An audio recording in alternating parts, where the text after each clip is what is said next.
नमस्कार, prime news देख रहे हैं आप और आपके साथ मैं हूं अब्दुल समद इसरार। प्राइम प्रदेश में आप सभी का स्वागत है। बिहार की सियासत में अब स्वर्ण वोटर्स को लेकर बीजेपी की रणनीति चर्चा में है। नीट छात्रा मामले, यूजीसी बिल और भरत तिवारी एनकाउंटर जैसे मुद्दों के बाद स्वर्ण समाज के एक वर्ग में सरकार के रवैये को लेकर नाराजगी की बात सामने आती रही है। इसी बीच बांकीपुर विधानसभा उपचुनाव में बीजेपी को अपने मजबूत गढ़ में मिली हार ने पार्टी की चिंता बढ़ा दी है। दावा है कि बांकीपुर में स्वर्ण मतदाताओं की बड़ी हिस्सेदारी है और चुनाव में उनका रुख निर्णायक माना जाता है। अब बीजेपी की नजर आने वाले चुनावों पर है और इसी बीच सरकार ने स्वर्ण और सामान्य वर्ग से जुड़े मामलों के लिए बिहार के सभी जिलों में जिला स्तरीय नोडल अधिकारियों की नियुक्ति की घोषणा की है। बताया जा रहा है कि ये अधिकारी जातीय उत्पीड़न, ईडब्ल्यूएस से जुड़े मामलों और सामान्य वर्ग की अन्य समस्याओं को लेकर स्थानीय प्रशासन के साथ समन्वय करेंगे। सरकार का तर्क है कि इस व्यवस्था का मकसद किसी भी वर्ग के अधिकारों को प्रभावित करना नहीं है, बल्कि शिकायतों के समाधान के लिए एक प्रभावी प्रशासनिक तंत्र तैयार करना है। सत्ता पक्ष का दावा है कि इससे SC/ST समुदाय के अधिकार सुरक्षित रहते हुए सामान्य वर्ग की शिकायतों पर भी तेजी से कार्रवाई हो सकेगी। हालांकि इस फैसले को लेकर सियासी सवाल भी उठ रहे हैं। सवाल ये उठ रहे हैं, क्या ये प्रशासनिक सुधार है या फिर आगामी चुनावों से पहले स्वर्ण वोट बैंक को साधने की रणनीति है। अब इसी सवाल के जवाब पर बिहार की राजनीति की अगली दिशा काफी हद तक निर्भर करेगी। बहुत अच्छा उन्होंने किया है। आप जानते हैं ना कि 10% सवर्णों को आरक्षण का काम हमने दिया था, उसी सिलसिले में आज उन्होंने किया है। तो सम्राट जी ने बहुत अच्छा काम किया है, क्योंकि हर जगह हर के साथ कुछ न कुछ दिक्कतें होती है। तो उन दिक्कतों को सुनने के लिए, समझने के लिए अगर नोडल पदाधिकारी की बात की है तो बहुत अच्छा काम किया। कितना अच्छा है कि समाज के हर वर्ग के साथ न्याय करने का ये तरीका है। समाज के हर तबके के साथ न्याय हो रहा है और ये बहुत अच्छा फैसला है। समाज का हर वर्ग, SC/ST भी सुरक्षित रहे, उनके साथ भी किसी तरह का अत्याचार नहीं हो और जो SC/ST एक्ट है उसका दुरुपयोग भी नहीं हो पाए। इसको ध्यान में रखते हुए इस राज्य सरकार का बहुत सराहनीय फैसला है, एक स्वागत है। तो देखिए, बीजेपी की ओर से ये एक रणनीति अब यहाँ पर अपनाई जा रही है। जो स्वर्ण वोट बैंक है उसको साधने की कोशिश बीजेपी की ओर से की जा रही है। स्वर्ण वोटर्स पर बीजेपी का ये नया दाव देखने को मिल रहा है। बांकीपुर हार के बाद बीजेपी की ये नई रणनीति बताई जा रही है।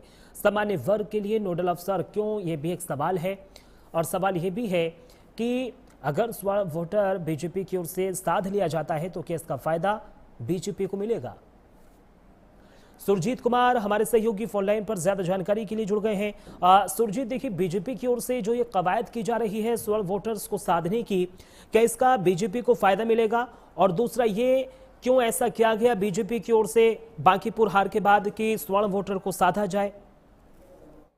जी सब बिल्कुल, जिस तरीके से बीजेपी को बांकीपुर चुनाव में करारी हार का सामना करना पड़ा और बीजेपी का जो एक गढ़ माना जाता था, और इसमें एक खास बात ये रही कि बांकीपुर जो विधानसभा क्षेत्र है, यहाँ पे स्वर्ण वोटरों की बात करें तो स्वर्ण वोटर ही यहाँ पे डिसाइड करते हैं। उनकी संख्या यहाँ पे 45% के लगभग है और वही डिसाइड करते हैं कि यहाँ का जो ताज है वो किसके सर पे होगा।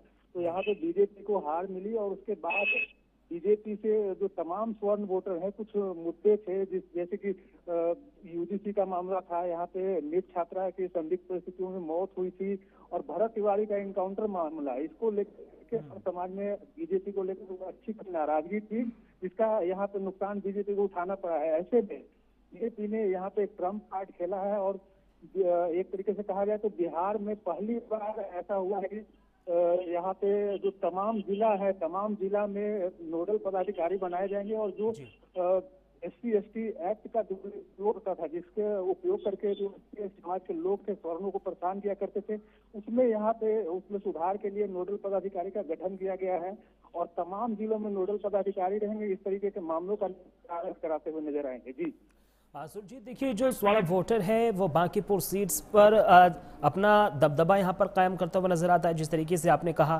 क्या इस मुहिम से बीजेपी को फायदा मिलेगा? तौर पे जिस तरीके से हम बात करें पूरे देश के साथ साथ बिहार में भी ये मुद्दा काफी अहम था, क्योंकि जिस तरीके से SC/ST एक्ट में कार्रवाई होती थी कि सिर्फ ज्ञान के आधार पे पुलिस कार्रवाई करती थी, और जो स्वर्ण जाति और जो कहा जाए सामान्य वर्ग के लोग थे उनको बिना किसी कारण के उनको उठा लिया जाता था, और इसका दुरुपयोग भी बहुत होता था इस कानून का। लेकिन अब चूंकि नोडल पदाधिकारी का गठन किया गया है, तो ऐसे में नोडल पदाधिकारी के पास शिकायत जाएगी और उन शिकायतों में जांच करेंगे वो। उसके बाद अगर सही रहेगा मामला तो उस पर कार्रवाई होगी। अगर झूठे इस तरीके के मामले होंगे तो इनमें स्वर्ण समाज के लोग हैं उनको काफी फायदा पहुंचेगा, और इसका फायदा जो है आगामी जो चुनाव होंगे उसमें बीजेपी को जरूर मिलेगा। जी सुरजीत, लेकिन एक तबका यानी जो युवा है वो भी खासा नाराज है। जिस तरीके से प्रदर्शन होता है उसके बाद लाठीचार्ज होती है, आंसू गैस के गोलों का इस्तेमाल किया जाता है। कहीं ना कहीं जो युवा है वो भी खासा नाराज है सरकार से। उसको किस तरीके से साधने की कोशिश बीजेपी की ओर से की जाएगी? क्या युवाओं को भी साधने की लेकर कोई रणनीति बनाई जा रही है बीजेपी की ओर से? जिस तरीके से आपने कहा है कि युवाओं की जो समस्या है, युवा जो अभी दिल्ली जंतर मंतर पे जो धरना प्रदर्शन हुआ युवाओं का, और उसके बाद अभी बिहार के पड़ोसी राज्य में जो है प्रदर्शन चल रहा है युवाओं का, उसमें मुख्य खाते हैं शिक्षा में सुधार की, और जो परीक्षा होती है परीक्षा में धांधली किस तरीके से हो रही है। तो इन सारे विषयों के लिए जो है सम्राट सरकार ने यहाँ पे शिक्षा में सुधार के लिए कई नीतियां बनाई है। पिछले दिनों 4 उसमें अहम मुद्दे रखे गए हैं, जिसमें कि शिक्षा का सुधार कैसे हो, सुधार कैसे किया जाए। ठीक है, उसके बाद जो परीक्षाएं कि कितना फायदा बीजेपी को यहाँ पर मिलता हुआ नजर आता है। वोट बैंक को साधने की कोशिश बीजेपी किस प्रकार से करेगी? बहुत बहुत शुक्रिया तमाम जानकारी हमारे साथ साझा करने के लिए सुरजीत।